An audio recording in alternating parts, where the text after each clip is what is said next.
Whoa, whoa, whoa, whoa, whoa. How does it work now? Okay, I'm holding the phone. I wasn't ready to hold the phone and do a vlog. I should have had it in my holder. It's so much easier, so much more pleasant when I'm just holding like this versus like that, right? It's just awkward. You're not meant to hold stuff like this. You're supposed to hold stuff like that, right? It's Santa's ergonomic thing. But the problem with trading is Crypto Vlog for January 15th, 2024, the year of our crypto lords, the year of the dragon if you're Chinese crypto trader, right? Or if you want to impersonate the Chinese, buy some dragon coins. I actually bought some dragon coins, I think in October. Lost around 5K on some dragon meme token. Pre-sale. There was a pre-sale. Bad luck to buy the pre-sale, and it didn't work out. Anyway, there's a little cave in the rocks there. If I was trapped, I would probably sleep in there, right? Good spot, light a little fire, but you want the ventilation there. Right in there. Nice cave. Okay, so the minutia of trading, you got to pay attention to all the little details. What's right is right, what's wrong is wrong. Buying late is usually wrong. It's not bad necessarily if there's a news catalyst, if there's crazy momentum, but buying early or selling early is usually a lot better than buying early or selling late, right? I want to briefly talk about win rate. Low win rate, not that important. Generally, you want at least 40% if you're going to have a high P&L. But you might think, hey, win rate less than 50%. Isn't that bad? Well, it's not P&L rate. Obviously, the higher the win rate, the better. With news trading, you probably want around 70% win rate. But just degenning into plays and holding momentum trades, you should want over 60%. But if you're well off enough, doing 40%, that's fine, where you enter a lot of trades. But if you enter very few trades, it's usually not good to have a low win rate. So it could be contradictory.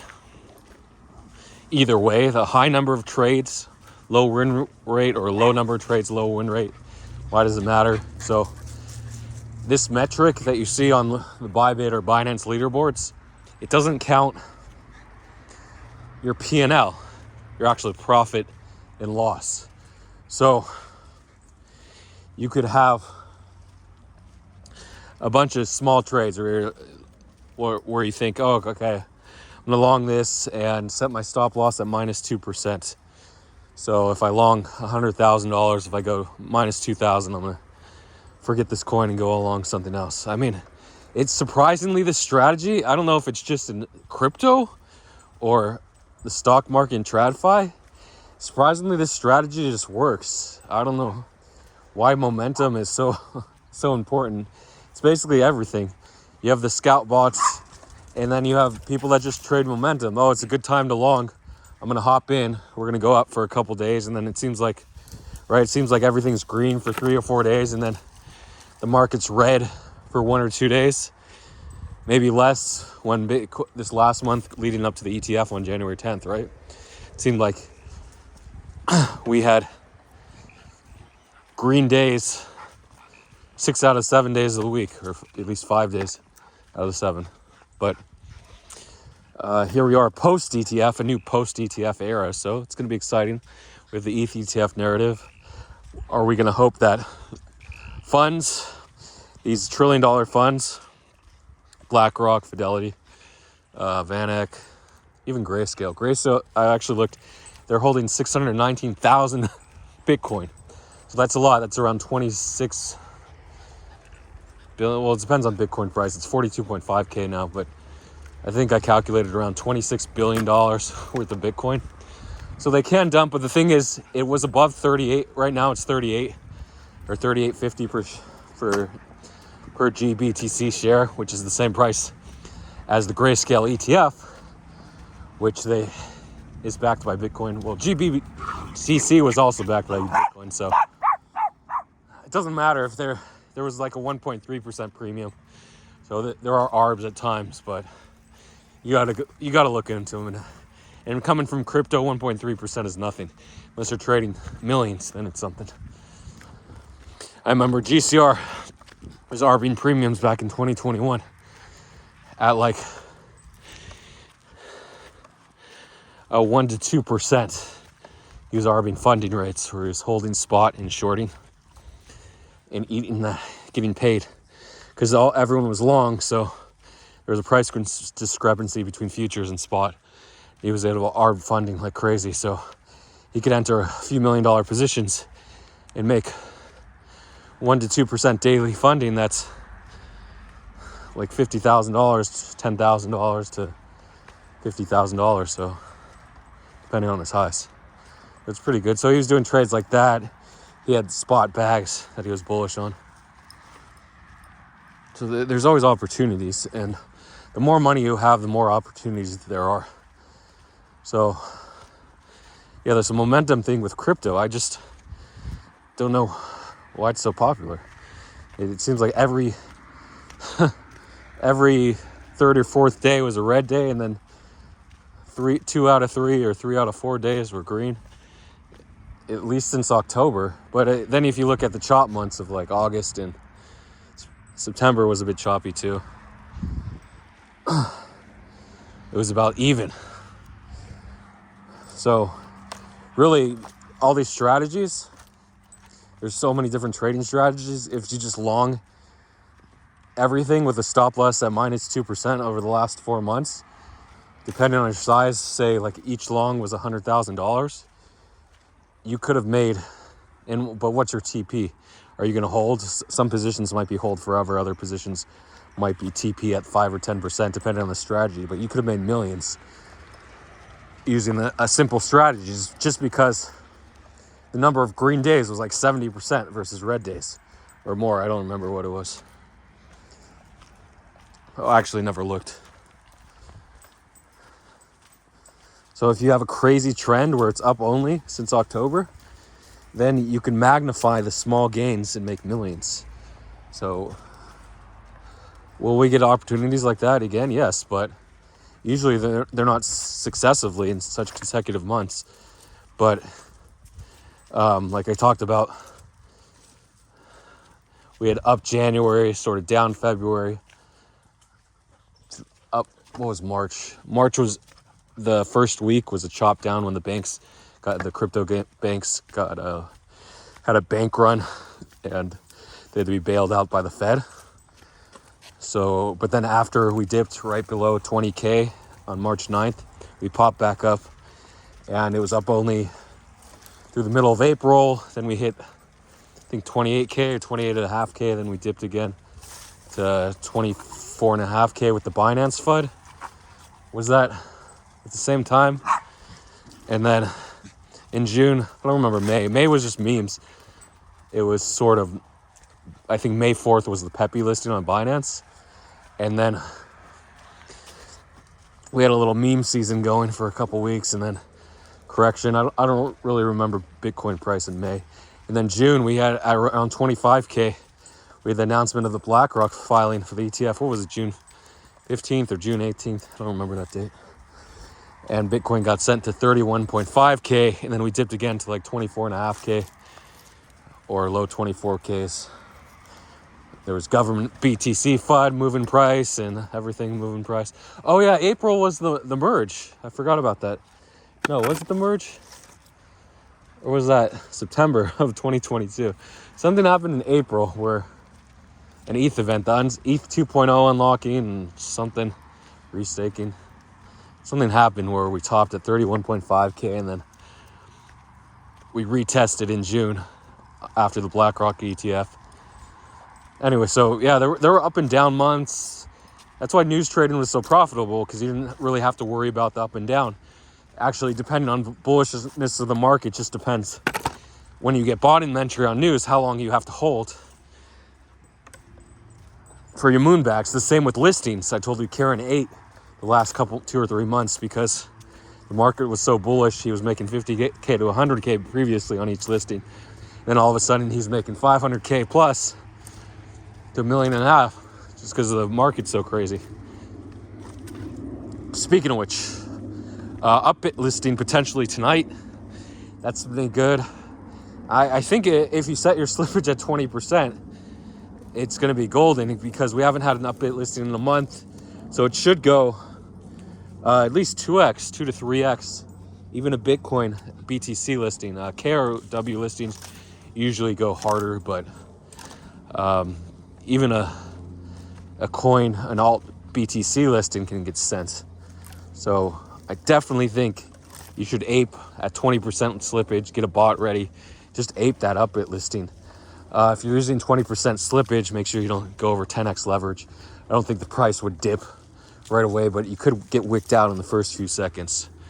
But I seriously think it's a good opportunity to pound like 100K, say you have 10K, 100K into a listing, or even 50K, you can pound 500K into that and make double your money. I really think it's a good opportunity.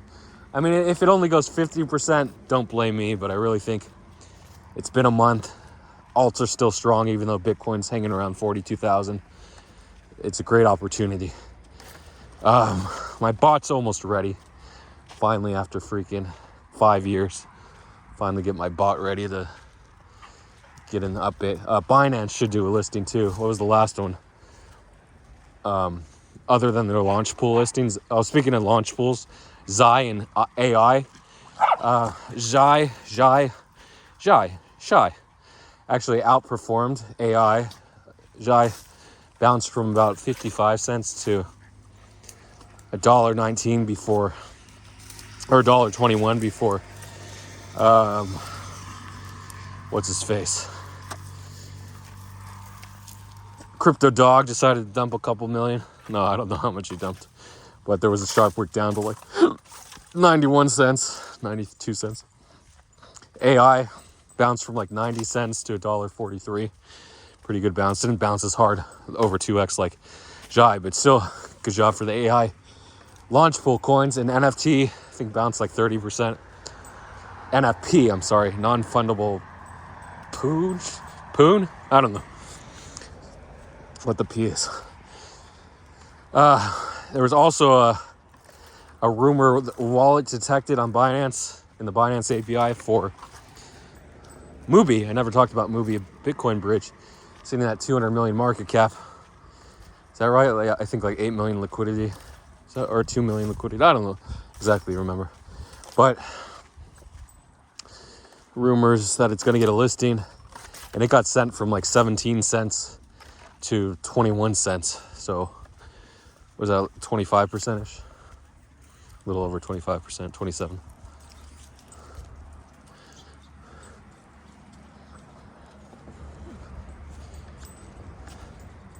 So there's always opportunities. And the question is, are you going to be on the right side? When the market's green, when alts are green, it's a good time to punt. When there's a lot of momentum. So that's why momentum is so important. So just make sure you're on the right side. With the volatility, I was going to mention this, but I just didn't feel like it. And I thought maybe I could take advantage myself. But I wasn't going to take all the liquidity. So the perp price on Bybit and MEXC, it's 54% MEXC spot and like 32% Gate and 2 other exchanges. I forgot what sex is. But the weight of MEXC and Gate is driving the perp price. So despite all the liquidity, or most of the liquidity being concentrated on the Bonk pairs and Solana pairs, on Orca or in the Orca pool or the Radium pool, we have had... Are there kids there? I don't want to record little kids.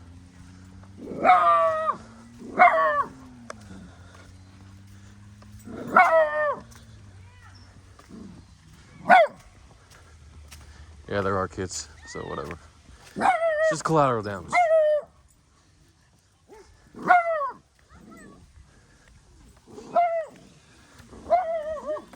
Oh, there's a little dog there. Hi. Are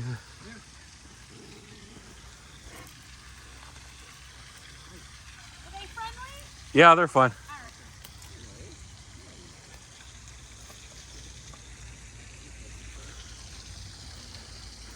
So, yeah, the Dex price with all the liquidity is for WIF isn't driving.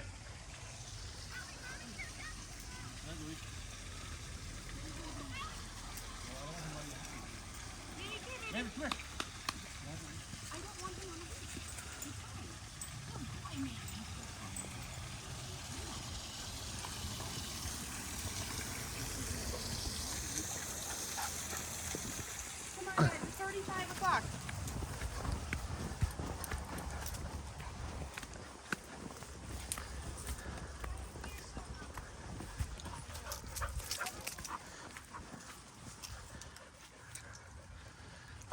Isn't driving the price of WIF perp just because they can't connect to the API.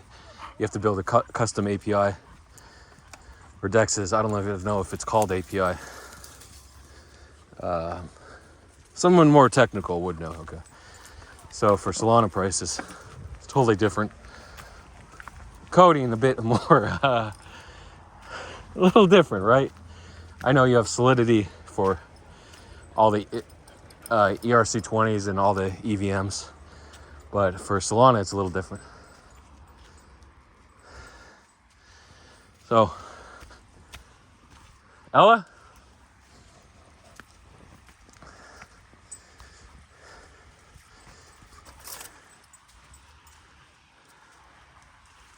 Hey, Ellabelle.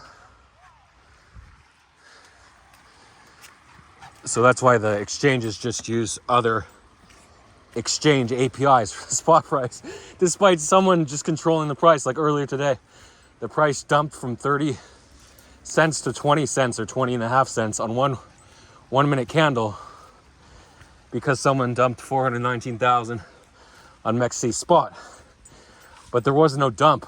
It dumped from 30 cents. During that dump time, it dumped from 30 cents to 29 cents, maybe 28 and a half cents on Solana Dex. So that's why it's so important. I always go this way. Should I go that way? No, I can turn back. I mean, my knee's so bad right now, my torn meniscus or whatever it is, that I don't even want to mess around and walk further. This is actually my 5th day in a row that I've walked the dogs. Usually I take a nap during this time, but I just don't care about crypto that much right now. Pudgy, speaking of holding, remember I talked about my Pudgies being worth 260,000? Well, I think a month ago, I think the floor when it wicked to 12 ETH. Now it's actually stable above 13 ETH, not stable, but floating between 12 and 13 ETH. And ETH is $2,500, so a Pudgy, it's over 30,000. I did sell a Pudgy for 14 ETH when the floor's 11 ETH, sort of like a top 500 Pudgy, but I was okay with that. Ellabelle? Ellabelle, where are you? This might be a 25-minute vlog. I'll cut it. I won't go over 25 minutes. Ellabelle from the Ella Hell.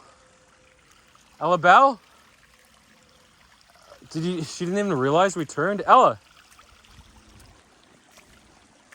Come on. Ella! Oh, there she is. Okay. Hey, girl. This is slippery. The moss is super slippery. Even though you don't see green, it's all moss right here.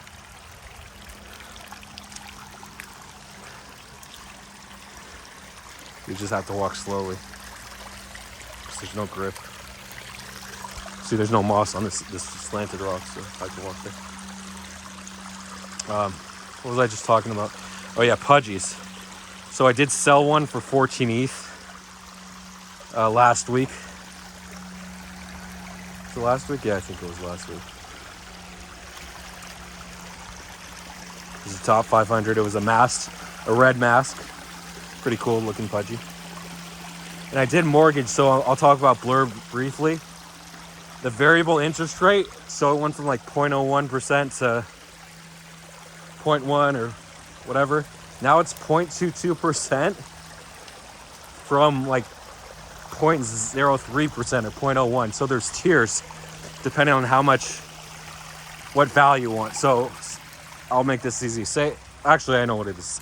So Pudgy floor is 13 ETH. So right now, if you get 95 to 100% of that value, is it 95 or 96? I think it's like 96. So if you get 96 to 100% of that value, that 5% range, they're paying the top bid, but what is it, 11.71, but the loan is 11.71. So they're offering you 11.71 ETH.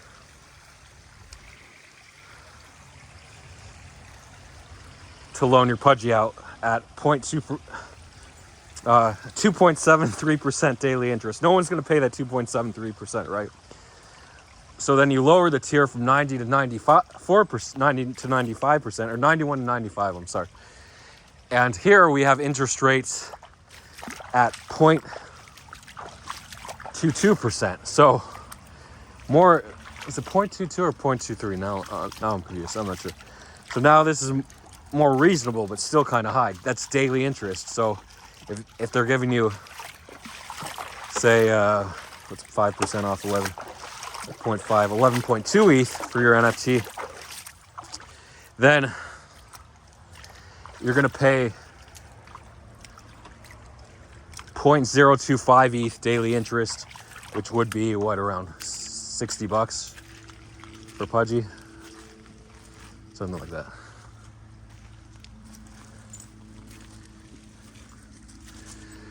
So now if you slide the slider to 90%, you're only paying 0.03% interest. So, but you're only being offered now 10.73 ETH. So on that 10.73 ETH, you're paying, let's see if I can do this. Point 0.0032 ETH. I don't know that that's right. It seems kind of right. Maybe 0.00302 ETH, something like that. Daily interest, and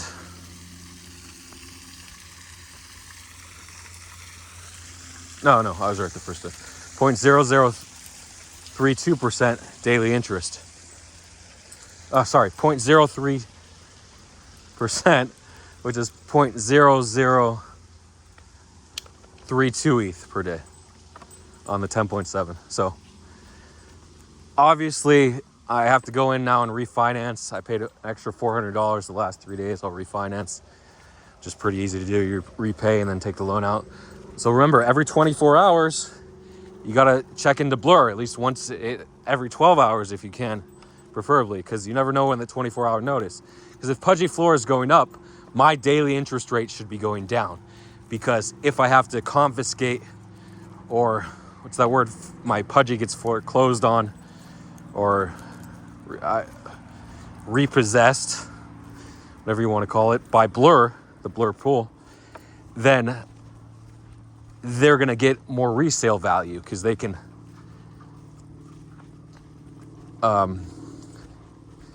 they gave me 8.7 ETH and 9.3 ETH, 9.38 ETH for my NFTs, my Pudgies. So they can turn around and just immediately dump into the highest offer at 12.3 ETH on Blur right now, even though the floor is 13. The highest offer is actually the floor was 13.2, but the highest offer is 12.37. So they automatically make 3 ETH.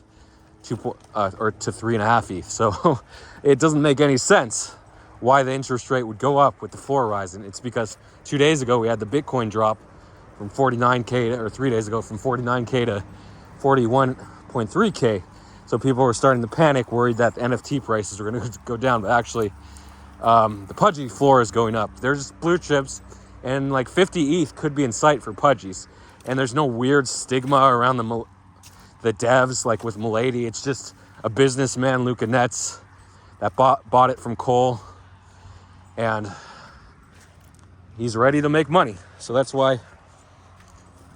And Milady's had the new NFT. They had the Remilio babies and the Yayo on Kanto network.